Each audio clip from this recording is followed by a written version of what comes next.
Quem aqui já pegou um cardápio de dieta na mão e conseguiu seguir ele por muito tempo? Até porque você volta no nutricionista, o nutricionista às vezes nem muda muita coisa, né? De repente ele até pega o cardápio de uma para outra pessoa e te dá, ou o mesmo cardápio seu que prescreveu há muito tempo atrás, sem olhar para a sua nova condição de vida, e prescreve o mesmo cardápio, porque funcionou uma vez, vai funcionar de novo, e isso não acontece.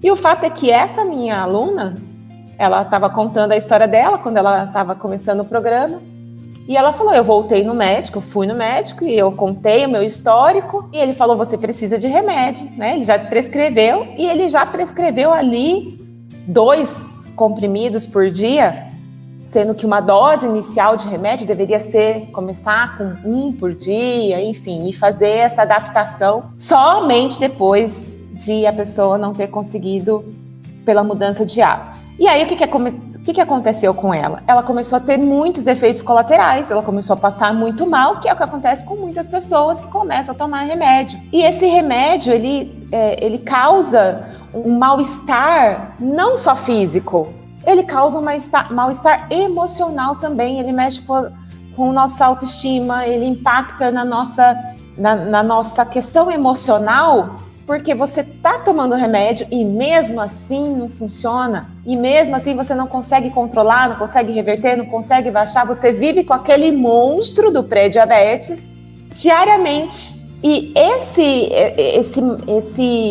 instabilidade emocional, essa falta de segurança, esse medo, ele contribui para o aumento do açúcar no sangue. Ele é um estado de estresse, um estado de alerta constante que prejudica ainda mais o diabetes, né? Ou seja, leva você cada vez mais perto para o pré-diabetes, ao invés cada vez mais perto para o diabetes, ao invés de reverter. Então, por isso que o remédio, ele é uma das razões do remédio não ter eficiência na reversão do pré-diabetes. Ele apenas, na minha visão, ele apenas adia o aparecimento da doença, que ele consegue controlar ali um pouco. E aí o remédio, ele tem todas essas questões de mal-estar físico, efeitos colaterais de enjoos, náuseas, vômitos, diarreia, dores abdominais. Só que além desses desconfortos físicos, a gente tem o desconforto emocional também, a gente tem aquela insegurança de será que eu vou conseguir? E ainda tem um agravante o tomar remédio, que é o mascarar aquilo que realmente fez com que o açúcar subisse no sangue. A partir do momento que a pessoa começa a tomar remédio, acaba tendo a gente mascara, ou a gente não para de dar a atenção devida ao que realmente está causando o pré-diabetes ou te levando para o diabetes,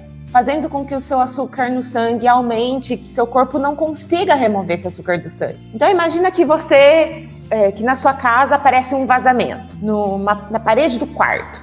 E aí você vai lá, aliás, isso já aconteceu comigo, eu resolvi contar essa história, mas já aconteceu comigo. Uma vez eu aluguei uma casa, e aí quando eu abri, depois de um tempo que eu mudei, né? Quando eu mudei, a casa estava linda, bonitinha, as paredes pintadas. Eu comecei a morar na casa, botei todas minhas roupas lá no guarda-roupa. Depois de um tempo eu abri aquele guarda-roupa, vinha um cheiro de mofo, falei, caramba. Aí eu comecei a notar minhas roupas emboloradas, quando eu abri, assim, tá? Quando você puxa, assim, os cabides, a parede estava toda embolorada, com umidade. E aí eu falei com o proprietário da casa, que eu tinha alugado, e eu já tinha imaginado que era por causa do banheiro, tinha um banheiro, e a parte hidráulica do banheiro estava na parede do guarda-roupa. Então não façam, quem vai construir, quem vai comprar casa, alugar casa, não peguem casa com a hidráulica na parede do guarda-roupa, ou dos móveis, né, embutidos. Mas voltando aqui ao tema. A parede estava toda embolorada, eu já imaginei que fosse por causa do banheiro, que estava atrás. Eu liguei para o proprietário resolver, afinal a casa não era minha. E ele foi lá. O que ele fez? Ele não mexeu ali na parte hidráulica do banheiro. O que ele fez? Ele simplesmente tirou tudo do guarda-roupa passou um impermeabilizante, não sei como é que chama, para umidade, e pintou novamente. Ah, beleza, né? Como era uma casa alugada, não pretendia ficar ali por muito tempo, mas enfim, voltei minhas roupas lá, tudo. Não deu, acho que 2 meses, estava tudo embolorado de novo. E por que isso aconteceu? Porque o problema da umidade não foi resolvido.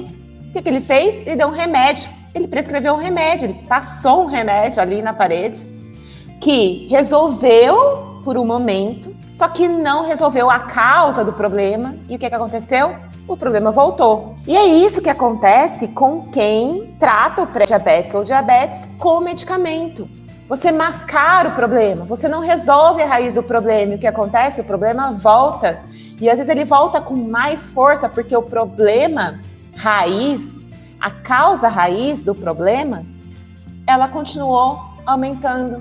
Ela continuou piorando. Então você vai no médico, toma o remédio, só que o que causou realmente o problema continua lá, aumentando. Esse eu vejo que é um dos maiores problemas de você tratar ou tentar reverter o pré-diabetes com o medicamento. Na verdade, é uma das coisas mais problemáticas desse processo. Se o medicamento ele não for muito bem cuidado, e isso é difícil de acontecer, muito bem administrado, e não foi feito junto do medicamento, dessa administração do medicamento, uma mudança efetiva na alimentação, na atividade física, o problema volta. A pessoa acaba tendo que aumentar a dose do remédio, criando ainda mais dependência. Porque o pâncreas ele vai cansando, ele vai piorando ali a situação. E aí a gente tem uma outra abordagem. Bom, eu vou voltar um pouquinho aqui, que eu falei que quando você toma o remédio, esse remédio, ele é bem administrado, ele é bem controlado e se faz junto uma mudança nos hábitos, na alimentação, na atividade física de forma eficiente, o que acontece? Você vai voltar no médico, e o médico vai falar, nossa, seu açúcar está baixando muito. Às vezes você começa a perceber, poxa, minha glicemia está 70, 72, estou até passando mal. Você volta no médico.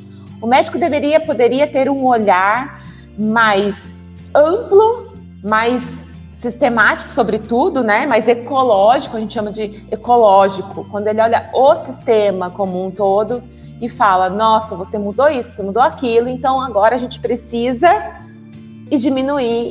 diminuindo o remédio. Ou a gente precisa tirar o remédio para ver como que você consegue sustentar isso, como você consegue manter isso sem o medicamento. E aí, se isso foi feito de forma adequada, você não precisa mais do remédio. Você vai conseguir manter para a sua vida toda. Só que o que acontece na maioria das vezes? Prescreve o remédio, a pessoa toma o remédio, e o que ela tenta fazer para mudar os hábitos, para mudar a alimentação, para ganhar saúde através do exercício, não é a melhor forma. Ela não consegue sustentar, ela tem perda de massa magra, ela fica irritada, estressada, mal-humorada, porque não pode comer o que gosta, né? Tem que ficar pensando o tempo todo, nossa, tem um evento, o que eu vou fazer, o que eu vou comer, e agora, o que eu como na hora que eu acordo, o que eu como na hora que eu vou fazer exercício, né? O que eu como à tarde, o que eu como antes de dormir, será que eu posso jantar isso? Será que eu não posso? Será que eu posso comer esse pão? Será que eu não posso? Será que tem que ter isso tudo integral?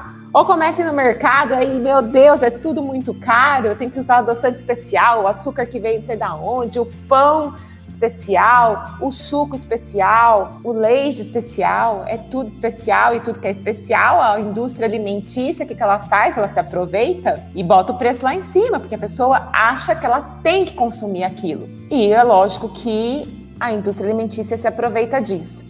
E falando em se aproveitar disso, a indústria farmacêutica também se aproveitou disso, se aproveitou dessa condição do pré-diabetes para vender mais remédio. Não faz todo sentido? São milhões e milhões de brasileiros e de pessoas no mundo com pré-diabetes. Quanto essa indústria farmacêutica pode faturar a mais se ela não só pegar os diabéticos e pegar os pré-diabéticos também? Um dos vilões é a indústria farmacêutica, é a indústria alimentícia, que incentiva, né, e financia artigos no Google e no YouTube, em diversas plataformas para que você se sinta atraído por essa promessa de que o remédio ou alguns produtos especiais vão reverter o pré-diabetes. E com base em tudo que eu te falei, a gente sabe que não é bem assim que acontece. Você, de repente, está aqui e começou a tomar remédio, não conseguiu reverter?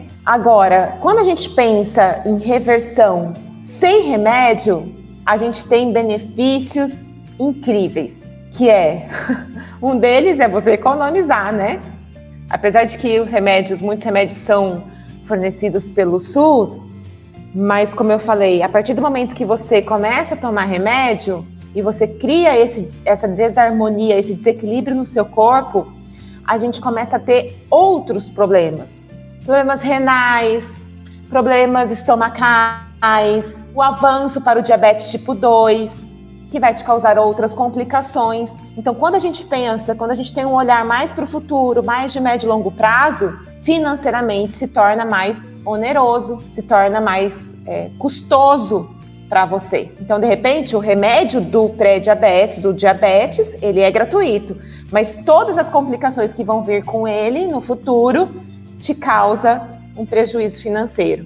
Sem contar que quando a pessoa é descoberta com pré-diabetes ou o diabetes no comecinho, ela vem junto também com um cardápio de dieta, onde tem que comprar produtos especiais que também são caros. Mas enfim, quando a gente pensa na reversão sem remédios, significa que você terá que fazer mudanças precisas na forma de se alimentar, e não é o que você come, é na forma que você come. E eu quero agradecer a presença de todos vocês. Obrigada mesmo de coração. Eu espero que eu tenha te ajudado, espero que eu tenha esclarecido, te dado a esperança de reverter o pré-diabetes, que nós vamos espalhar essa mensagem e reverter não só o seu diabetes, o seu pré-diabetes, mas reverter as estatísticas de diabetes no Brasil. É uma grande missão que eu tenho aqui. Tá bom? Um beijo grande.